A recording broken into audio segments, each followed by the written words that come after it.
শীত চলে গিয়ে গরম তো পড়েই গেল, আর এইবার শীতে একদিনও কিন্তু কড়াইশুঁটির কচুরি খাওয়া হয়নি। তাই সেই দিন সবাই মিলে হঠাৎ করে প্ল্যান করেছিলাম যে আজকে করব কড়াইশুঁটির কচুরি। তাই কিন্তু দেখো এদিকে মায়ের উনুনটা আমি ভালোভাবে পরিষ্কার করে নিচ্ছি, কারণ মাটির উনুনে রান্না করলে সবসময় কিন্তু এরকম ছাই জমে যায়। যেহেতু আমাদের সেরকম একটা মাটির উনুনে রান্না করা হয় না, তাই কিন্তু মাঝে মধ্যে এই সবাই মিলে পিকনিক করলেই মজা করে আমরা এই মাটির উনুনে রান্না করি। দিদি তো সকালবেলায় ময়দাটা মেখে রেখে দিয়েছিল, আর এই পুরটা কিন্তু আমি তৈরি করে নিয়েছি। আর পুর তৈরি করে কিন্তু সাথে সাথে লেচিগুলোও করে রেখে দিয়েছিলাম। তারপর সেই সব লেচিগুলো কিন্তু এক এক করে আমার দিদি বেলে দিয়েছিল। আর সব শেষে কিন্তু আমাদের এই কড়াইশুঁটির কচুরি তৈরি হয়ে গেছে।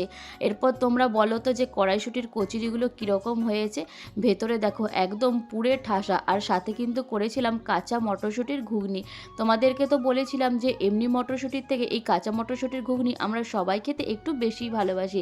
এদিকে দেখো সবার শেষে আমার দিদি খেতে বসে পড়েছে। এরপর দিদির রিয়াকশনটা একবার তোমরা ভালো করে দেখে নাও।